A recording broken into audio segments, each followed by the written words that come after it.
Six Flags owns 15 parks across North America, but Six Flags has just the same in the past, present, and the future.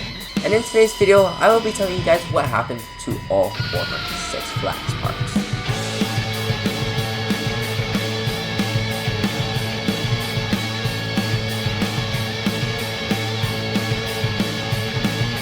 Before we get into this, make sure to like, subscribe, and comment your thoughts down below. Now, let's get into this. I'm going to be going by alphabetical order for the rest of this. So, let's start off with Astroworld.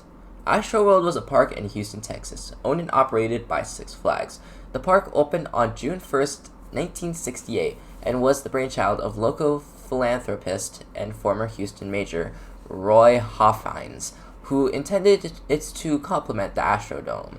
The Hoffhines family sold Astroworld to Six Flags in 1978 following declined revenue, rising property value, and other issues facing Six Flags. The company closed Astroworld permanently after its final day of operation in October 30th, 2005. It was a sad day for everyone, especially airtime thrills.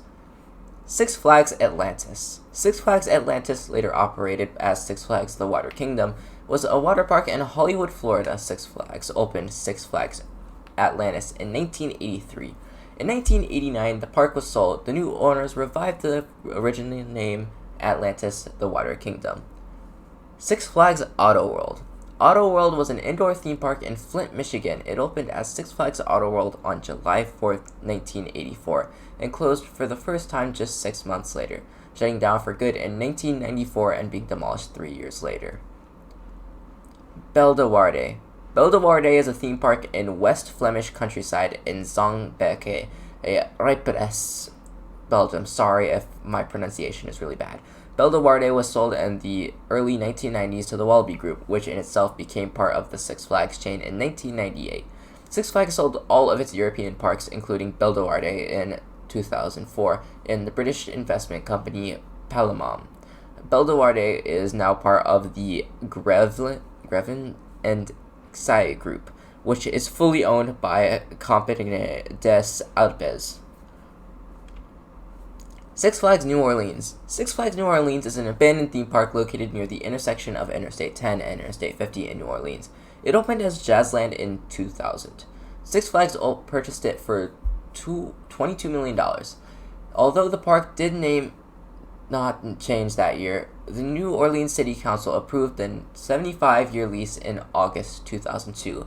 Hurricane Katrina ruined it all and made the park unsalvageable. Six Flags Belgium. The park was originally called simply Wallaby, followed by Wallaby Wavre, before Six Flags took over and renamed the park Six Flags Belgium. The park's current name was affixed in 2004 between 1998 and 2004. Wallaby was managed by Six Flags and featured Warner Bros. Media and intellectual property IP, until Six Flags ultimately sold the park to Palomar Capital Partners, whom operated the park under their Star Park Group division just 2 years later in 2006. Palomar sold the park to Compagnie des Alpes, whom have owned Wallaby ever since. Six Flags Dubai. Six Flags Dubai was a planned theme park under development for multiple years in Dubai, United Arab Emirates. The park was being developed by DXB Entertainments under license from Six Flags. The park was scheduled to open in November 2011, but Six Flags terminated the agreement in 2010 after TWIR failed to make a payment owed to Six Flags. It was later revived and scheduled to open in 2019 near Laipta Hotel and Riverland Dubai and Dubai Parks and Resorts. It was divided into 6 themed sections and contained 26 different attractions, including 6 roller coasters. On April 25th, 2019, DXB Entertainment issued a statement that the project had been officially canceled. Six Flags Elitch Gardens. In April 1998, Premier Parks purchased the Six Flags theme parks from Time Warner. With this acquisition, Premier rebranded some of their other parks as new Six Flags theme parks. As part of a deal made between Time Warner and Premier, Elitch Gardens was one of these parks, and deal changes came the next year. In October 2006, Six Flags announced that Elitch Gardens, along with 6 other parks, would be sold for a total of $312 million. The agreement saw them sell the properties to Park Entertainment, who in turn sold them to CNL Lifestyle Properties. CNL would lease these back to park management under a 52-year triple net lease. Six Flags Holland.